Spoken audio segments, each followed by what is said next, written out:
where perseverance meets purpose and faith fuels every step. His life is a living witness to God's grace and provision. From humble beginnings to becoming a successful businessman, ang kanyang buhay ay hindi lang kwento ng tagumpay, ito ay kwento rin ng pagbabago. Ating pakinggan ang kwento ng pag-asa at pagpapala ng Diyos. This is Life Talks.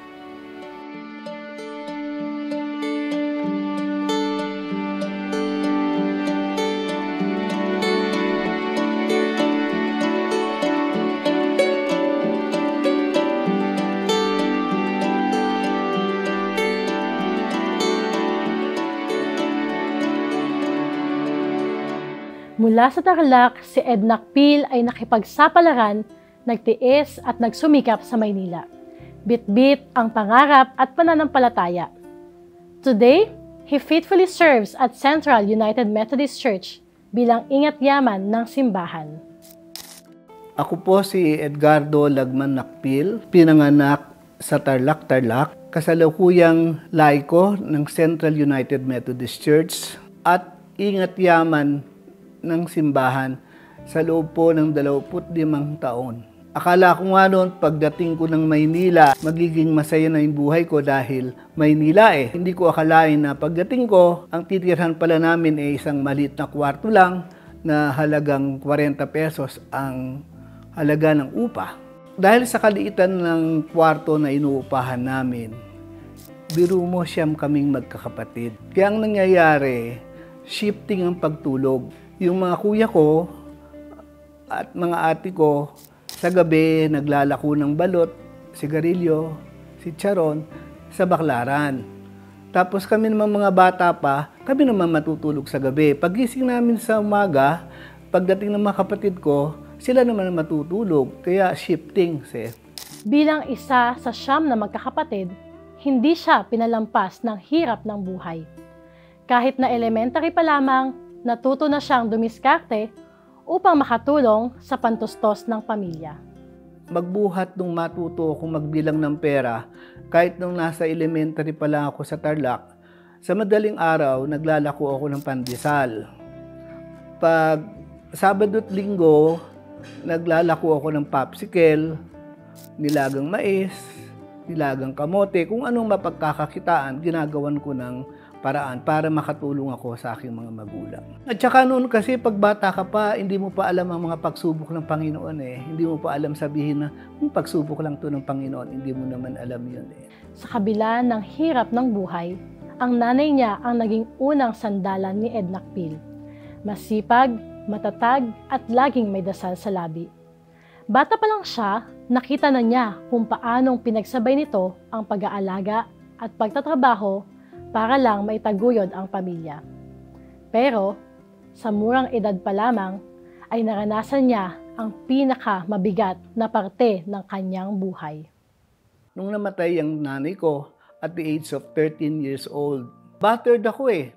Nung bata ako, lagi ako napapalo, lagi ako nagugulpi ng tatay ko. Ang tanging kakampi ko lang nung mga panahon na yon, yung nanay ko. Kaya nung mamatay ang nanay ko, sabi ko, Lord, bakit kinuha mo yung nanay ko? Alam mo namang siya lang kakampi ko. Pero pagdating ng panahon, naisip ko na maaring ang ginawa ng Panginoon na kunin yung maaga yung nanay ko. Para na sa ganon, may mga pagsubok pang mabigat na darating sa buhay ko, kakayanin ko. Si Kuya Ben ang nagpaaral. Sabi niya, hindi ko kayang magpaaral ng doktor, hindi na ako kayang magpaaral ng abogado. Kaya sabi niya, pwede ba mag-aral ka na lang dun sa government school? Tama-tama, nag-exam ako sa Philippine College of Commerce. Ngayon, PUP na siya. So, nakapasa ako doon. Ang mura naman ng tuition fee, 3 units, 10 piso. Kayang-kaya ng kapatid ko na paaralin ako. Dahil ang kuya ko ang nagbibigay sa akin ng allowance, kinukompute niya kung magkano ang pamasahe ko simula Baclaran hanggang Quiapo. Pagdating ng Quiapo, nilalakad ko lang hanggang Lipanto. Minsan, wala akong baon. Ang ginagawa ko, yung mga kabarkada ko, di ba, 13 kami. Nakpil, kain na tayo. Hindi, sa Quiapo ako kakain. Actually, alam niyo ba kung saan ako nakatambay? Pupunta ako doon sa Roman Super Cinema nung araw. Kahit hindi ka manood ng sine, may nagbibigay ng candy. Yun ang kukunin ko at kakainin ko. Yun ang pananghalian ko. Kung sigurong maaga akong namulat sa simbahan, siguro natutuwang kong puntahan ng Methodist Social Center, di ba? Masiguro napuntahan ko din yung Central Church na may mga makikilala ako. Pero dahil nga hindi ako namulat sa simbahan, hindi ko nakita yung mga ganong klaseng programa ng simbahan. Hindi ko napakinabangan. Dahil sa pagpupursige na makapag-aral sa kabila ng mahirap na sitwasyon, matagumpay na nakagraduate si Ed Nakpil ng kolehiyo. Naging mabuti ang karir nang siya ay makapasok sa isang bangko. Ngunit, isang hamon ng buhay, muli ang kanyang naranasan. Mula rito ay ipinakita ng Diyos kung gaano siya kabuti sa kanyang buhay. So, minahal ko yung trabaho ko. Talagang kung mananghalian ako, 2:00, 3:00, matapos lang ang trabaho ko. Dahil pangarap ko na umasenso, at the same time, yung mga kapatid kong nakakabata sa akin, ako ang bumubuhay sa kanila. Kaya noong 1985, nasa supervisory position na ako, kinlose ang Bangko Filipino, para akong pinagtakluban ng langit at lupa. Dahil paano ko mabubuhay yung 4 na kapatid ko ngayong wala na akong trabaho? Hindi ito yung unang pagkakataon, Howie, na ipinasara at pinabuksan ang Bangko Filipino. 1985 nang ipasara rin ito ng Bangko Sentral dahil sa insolvency o kawalan ng kakayahang magbayad ng mga utang. 1991, dineklara ng Korte Suprema na iligal ang pagsasarang ito at nagresulta ito sa muling pagbubukas ng bangko noong 1994. Ang Diyos mabait, hindi ka naman niya pababayaan. Hindi ako nag-apply ako sa iba, hindi ako natanggap. Nag-apply ako mag-OFW, hindi ako natanggap. Naghanap buhay ako sa kalsada. Kahit anong klaseng hanap buhay, mag-order ka ng punda ng unan, pupunta ako sa Divisoria, bibili kita para lang kumita ako. And nung tawagan kami uli para magbukas uli ang Bangko Filipino noong 1994, tinanong nila sa akin, Ed, ano nangyari sa buhay mo nung panahon na sarado ang bangko? Sabi ko, when God closes the door, you open the windows. Kaya, sabi ko, wala namang imposible pag gusto mo, di ba? Malaking pasasalamat ko sa Panginoon. It was the latest part of my life na kahit wala akong employer, at the age of 33, ginawa akong milyonaryo ng Panginoon.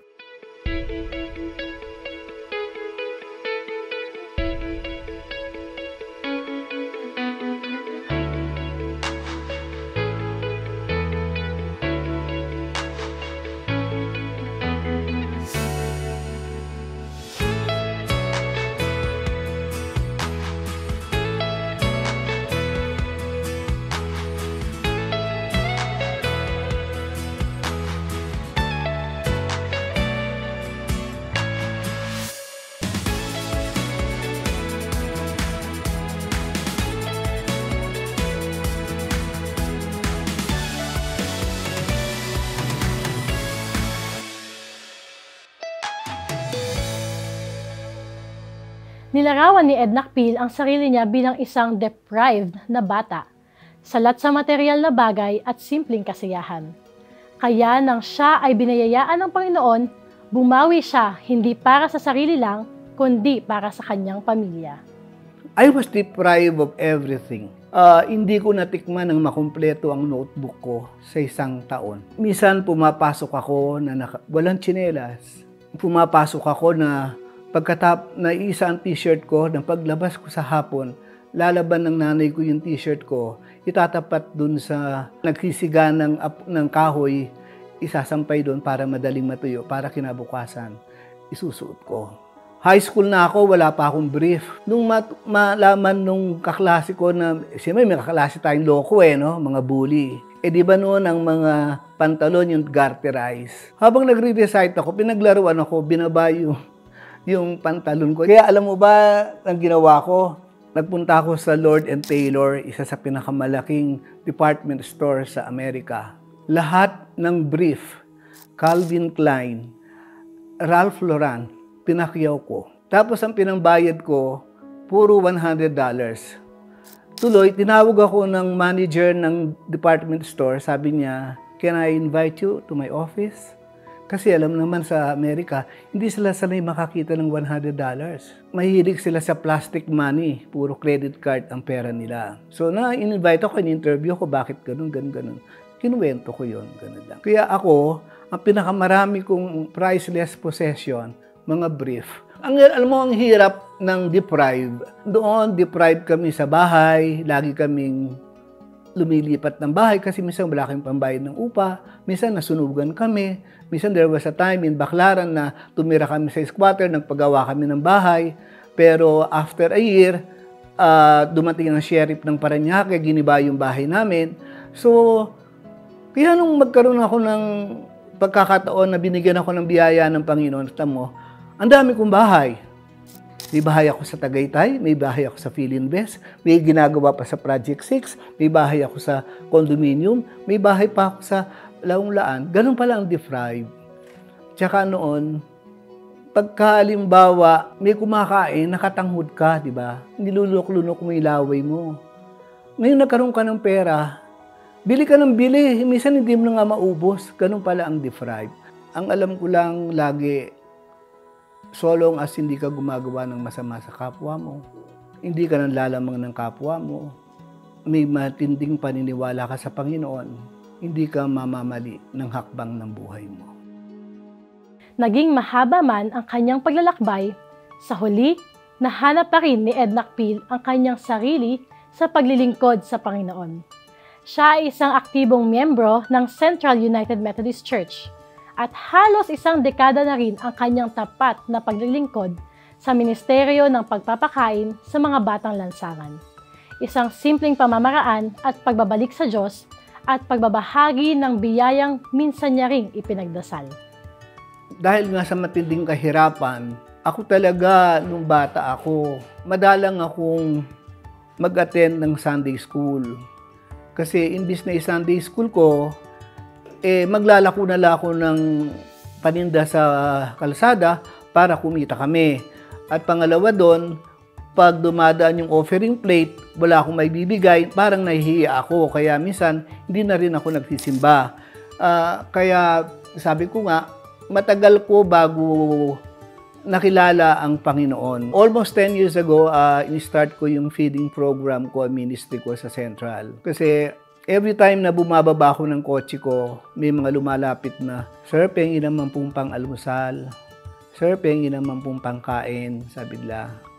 At the same time, meron akong karanasan kasi sa buhay na isang Christmas Eve na hindi kami nagkaroon ng pagkakaintindihan ng aking mga kapatid. So para wag na lang humaba yung usapan, umalis ako ng bahay at nagpalipas ako ng gabi at Pasko sa likod ng National Library. Kaya nakasama ko doon yung mga street people. Kaya nung binigyan ako ng pagkakataon ng Panginoon na binigyan ako ng biyaya, kagad tinanong ko sa Kanya, "Lord, umihingi lang ako ng konti. Ang dami mong binigay. Anong gusto mong gawin ko?" Kaya nung naisip ko na pakainin ng mga tao sa kalsada, doon nag-umpisa yung aking ministry.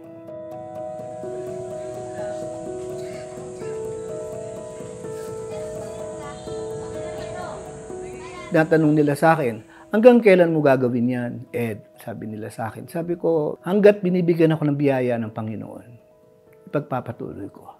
Hanggat kaya ko, kakayanin ko.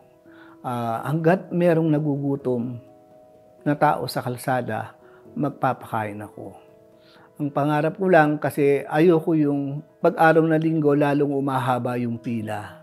The moment na humaba yung pila, mas nalulungkot ako. Hindi yung kung mahaba pila, marami akong kakain.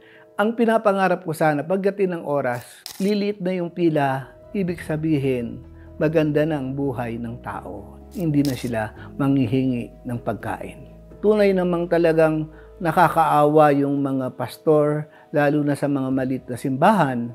Kaya as much as possible, tumutulong ako. Kaya sinabi ko naman sa kanila na hanggat binibigyan ako ng biyaya ng Panginoon, hindi ko kayo pababayaan, hindi ko kayo iwanan. Ang favorite kong verse is Jeremiah 29:11. For I know the plans I have for you, says the Lord. Plans to prosper you and not to harm you. In spite ng mga nadaanan kong mga pagsubok at kung anuman ang naranasan ko sa buhay, gusto ko lang sanang maalala nila ako na si Ed Nakpil, isang tunay na lingkod ng Panginoon, a true servant of the Lord. Hindi na ako marunong humiling sa Kanya. Laging salamat, salamat. Kung dumating ang mga pagsubok at mga kadiliman sa ating buhay, lagi nating tatandaan na laging may pag-asang naghihintay dahil ang pagmamahal ng Panginoon endures forever.